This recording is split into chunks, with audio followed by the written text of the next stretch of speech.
everyone. And we have a wonderful guest with us today. But before we do that, let me do our pursuit, our governor's order to make sure that we are meeting officially electronically. And I'll read the motion and ask the committee members to vote to approve it. And that would also count as our attendance for our committee. So a motion pursuant to Governor Lee's executive order number 78 regarding electronic meetings. I make a motion that this committee meeting agenda constitutes essential business of the Metropolitan Council and that meeting electronically is necessary to protect the health, safety, and welfare of Tennesseans in light of the COVID-19 outbreak. May I have a second? Second. Thank you. We'll take a roll call vote. Councilman Pulley. Aye. Thank you. Councilmember Johnston. Councilmember Nash. I see you. Present. Thank you. Councilmember Roberts. Councilmember Rosenberg. Aye. Thank you. Councilmember Swope. Yes. Thank you. Councilmember Taylor. Aye. Thank you. Councilmember Vercher. Chair votes aye. Councilmember Porterfield. Aye. Thank you. All right. Now with that, we will start off our meeting with a presentation from the Juvenile Justice Center. We have Judge Calloway with us, Judge Sheila Calloway, and also our criminal court clerk, is that right? Lionel Matthews. And then we'll start with them and then we'll get into our agenda. And with that, I'll turn it over to you all. Thank you for joining us today. Thank you, Councilmember Gamble. We appreciate your opportunity to allow us to be here with you all today. I think a lot of you all have been in other council meetings that we've made this presentation. It's a little different, it adds a little something to it, but we're happy to be here. I am Sheila Calloway, the juvenile court judge, and along with Lionel Matthews, the juvenile court clerk, we just want to bring to your attention again the issues with the Juvenile Justice Center. The Juvenile Justice Center, our vision is that the Davidson County Juvenile Court strives to be the national model for juvenile justice by taking a holistic approach to fostering the health, well-being, and safety of children, families, and communities. And our mission statement is that the Davidson County Juvenile Court's mission is to prevent problems, to promote the positive potential in all people, and to pursue fairness and hope. And when we talk about the Juvenile Justice Center, it is not just a jail for youth. It is definitely more than a detention center. And we want to remind you of our vision and mission statements as we walk through our presentation with you today. When you think about justice, what comes to mind? Justice truly requires healthy conditions as well as healing. Since 1994, we have provided thoughtful care to Nashville's youth with less than adequate resources to work with. The current Juvenile Justice Center is not one that provides healthy conditions nor healing. It instead creates additional stress and trauma, not only for the young people going through the process, but for the entire staff as well.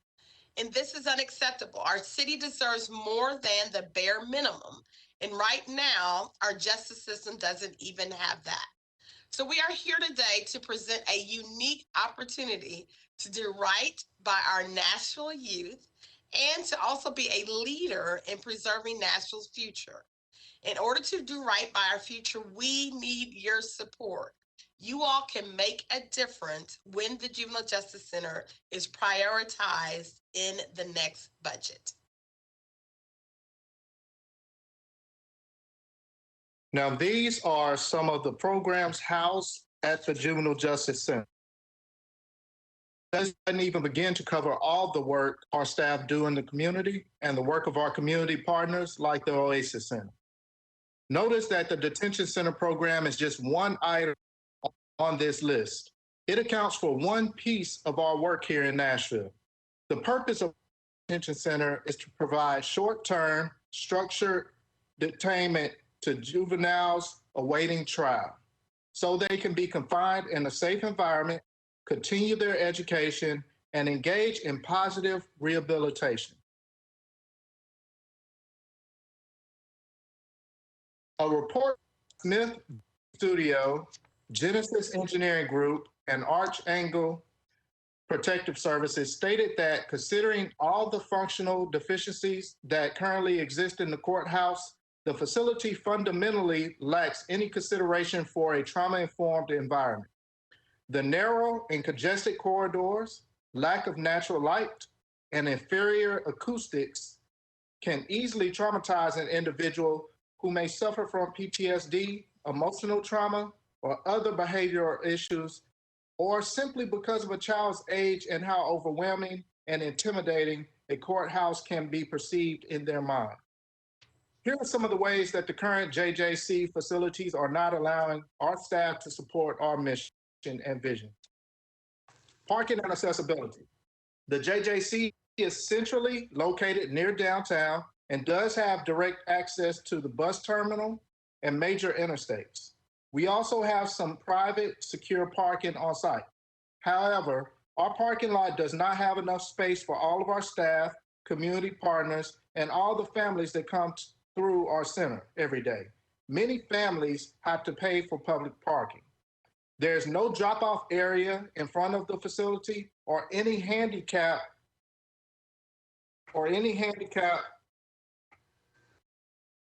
parking adjacent to the building, making it even more challenging for people with disabilities to access the JJC. In our lobby and courthouse, offices designated for staff use are crowded with as many as 3 staff members sharing the same small office in some cases. There are no private points of entry and circulation for the children and families that are brought to the facility, meaning they have to be escorted through public areas. Everyone who works at or visits the JJC has access to one elevator, which means judges, staff, and public are all using the same elevator to get to the courtrooms. Attorneys, parents, guardians, and others who access the detention center for visitation or conference are all required to enter through the courthouse lobby, which is often crowded and congested. In normal business days, the noise level in the lobby and waiting areas can easily reach 80 decibels in volume. On top of that, there are no dedicated waiting or sitting areas that are wheelchair friendly in the lobbies. The stair handrails do not meet current codes for the proper extension length at the end or the corners, making it harder for people with disabilities to use them. And all stall sizes in public bathrooms need to be verified to satisfy codes compliance. In our detention center, the booking area is there's a lack of handicap accessible bathrooms, and the rooms are too small to meet the required 60-inch turning radius for the furniture.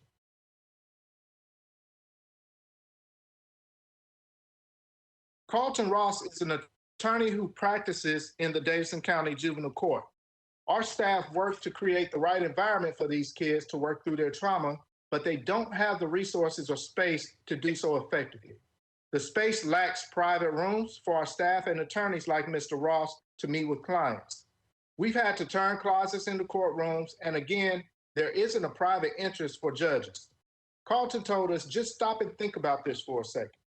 I've had to ask a juvenile court staff member to leave their office so I could meet with my client. And I've had to conduct meetings in an open space where there are no other staff members, where other staff members and attorneys are also trying to have meetings. An open space is not conducive for conducting attorney-client business. In 2010, the Juvenile Justice Center was flooded, resulting in a multitude of issues that the JJC is still trying to manage even 11 years later.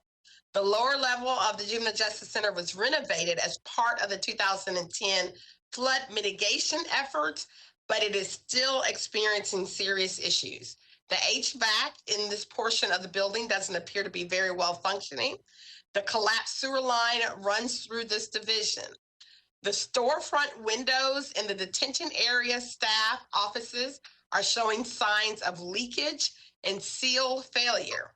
The original through-wall flashing was observed as brittle and disintegrating in many locations, which may contribute to current and future water intrusion issues.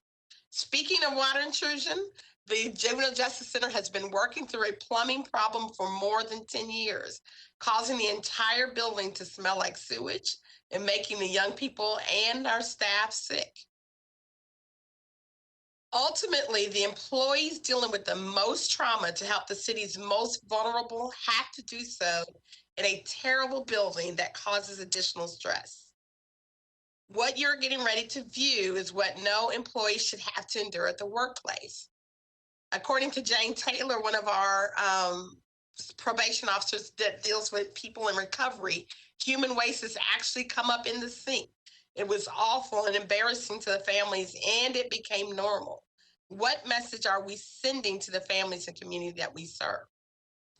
Now, you'll see some pictures of the past flooding that we've had, showing where shop vacs have been brought in to provide temporary relief inside our courtrooms and inside of our offices.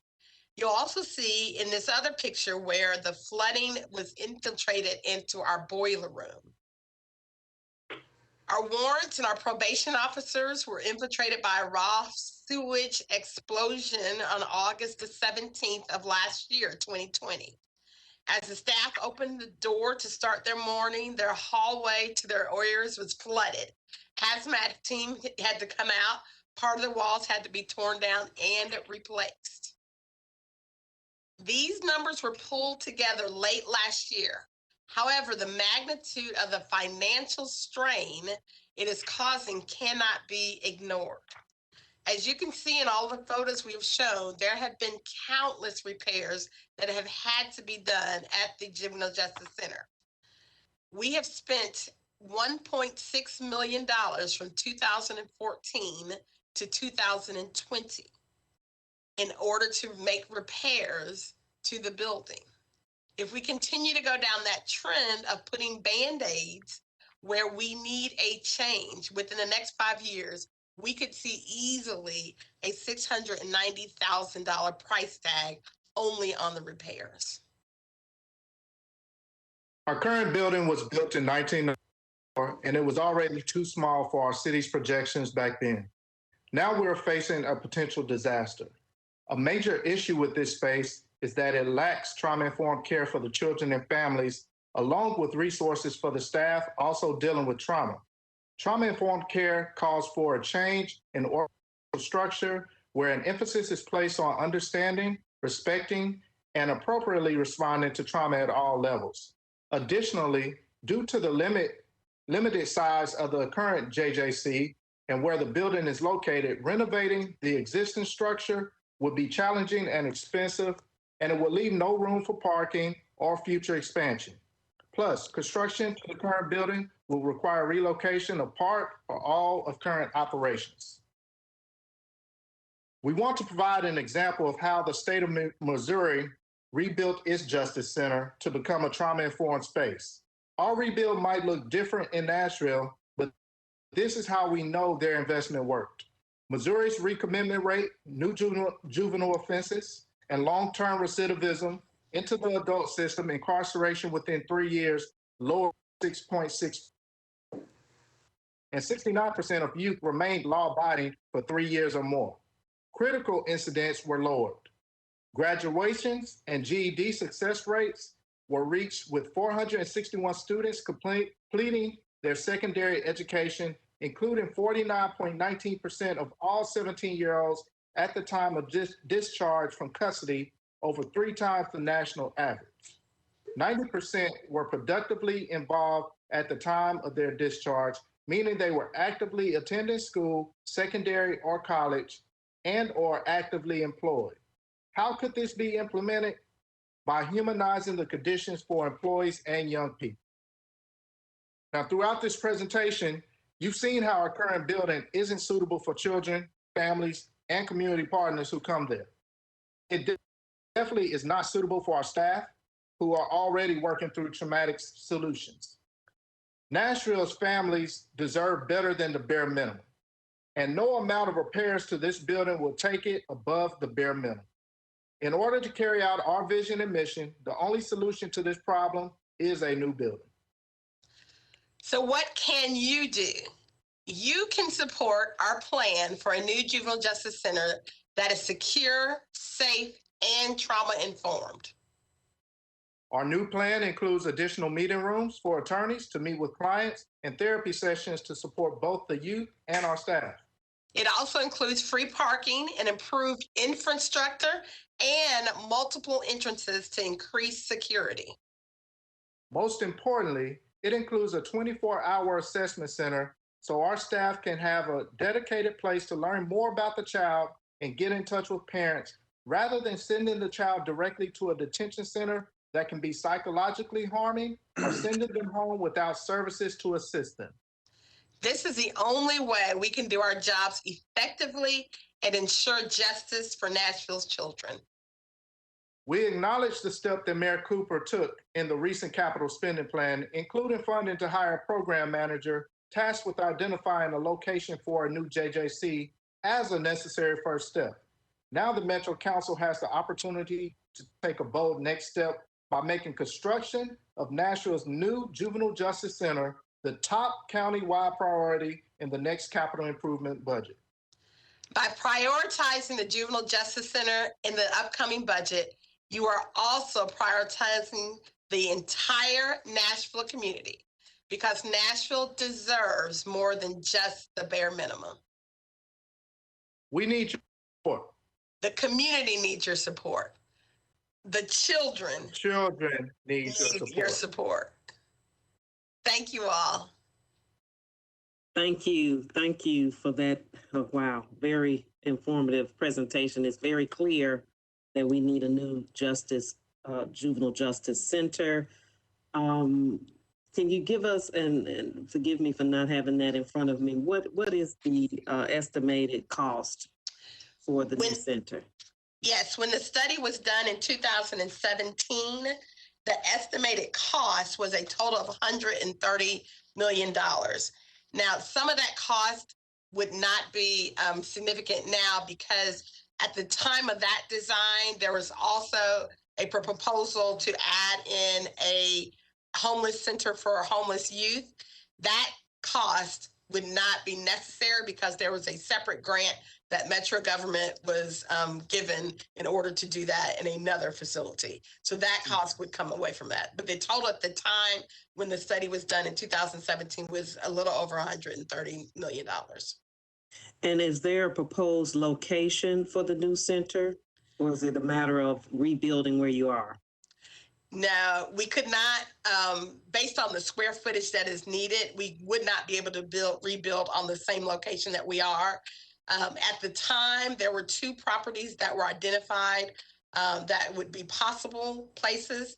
But again, that was in 2017 and things have changed since then. But those 2 properties were where the Memorial Hospital is on Due West. Yes. And then the other property was where the current Nashville School of the Arts is on Foster Avenue.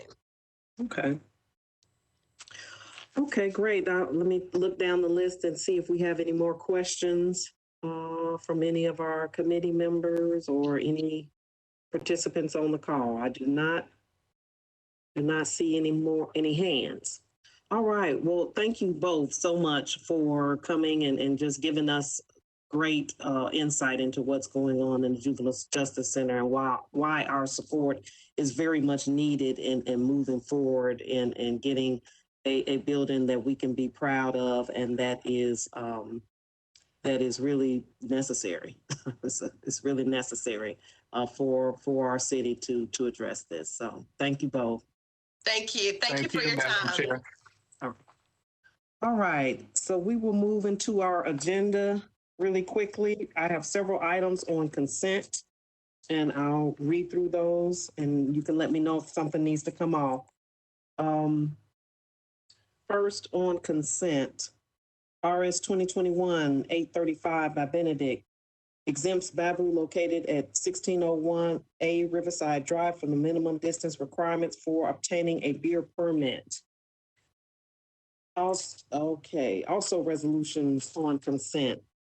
RS 2021-843, Welsh and Sorara approves Amendment 1 to a Victims of Crime Act grant from the Tennessee Department of Finance and Administration, Office of Criminal Justice Programs to the Nashville Office of Family Safety to fund office equipment purchases. Also, Resolution RS 2021-844, Toombs Welch Sorara accepts a grant from Camp Hope America to the Metro Office of Family Safety to develop an evidence-based camping and mentoring program for children impacted by domestic violence, sexual assault, and child abuse. Also, Resolution RS 2021-845, Toombs, Welch, and others approves Amendment 1 to a Stop Fatality Review Technical Assistance Grant from the Tennessee Department of Finance and Administration to the Metro Office of Family Safety to promote a coordinated multidisciplinary approach to improving the criminal justice system's response to sexual assault, domestic violence, dating violence, and stalking crimes. Also on consent, Resolution RS 2021-846, Toombs and Sorara approves an application for a fire prevention and safety grant from the U.S. Department of Homeland Security to the Metro Nashville Fire Department to purchase investigative equipment to enhance effectiveness and maximize operational capabilities. Also, RS 2021-859, Toombs and Sorara approves an application for a Middle Tennessee ICAC Task Force grant from the Tennessee Department of Finance and Administration to the Metro Nashville Police Department to continue funding for the Internet Crimes Against Children unit.